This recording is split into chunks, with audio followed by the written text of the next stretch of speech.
जळगाव शहरात अवैधरित्या अग्निशस्त्र बाळगणाऱ्यांविरोधात शनीपेठ पोलिसांनी धडक कारवाई करत एका संशयितास अटक केली आहे. स्मशानभूमीजवळील उमेश बिअर शॉपी परिसरात सापळा रचून पोलिसांनी प्रकाश तोलार याला ताब्यात घेतले. गोपनीय माहितीच्या आधारे केलेल्या झडतीत त्याच्याकडून देशी बनावटीचे एक पिस्टल आणि 2 जिवंत काडतूस जप्त करण्यात आली. या प्रकरणी शनीपेठ पोलीस ठाण्यात गुन्हा रजिस्टर क्रमांक 172/2026 नुसार आर्म ॲक्ट तसेच महाराष्ट्र पोलीस अधिनियमाअंतर्गत गुन्हा दाखल करण्यात आलाय.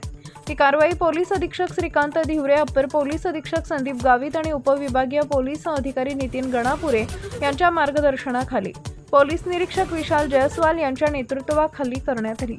या कारवाईमुळे शहरातील अवैध शस्त्र बाळगणाऱ्यावर पोलिसांची करडी नजर असल्याचं स्पष्ट झालंय. पुढील तपास शनीपेठ पोलीस करत आहेत. टाइम्स ऑफ महाराष्ट्रसाठी जळगाव जिल्हा प्रतिनिधी विनोद पवार यांचा रिपोर्ट.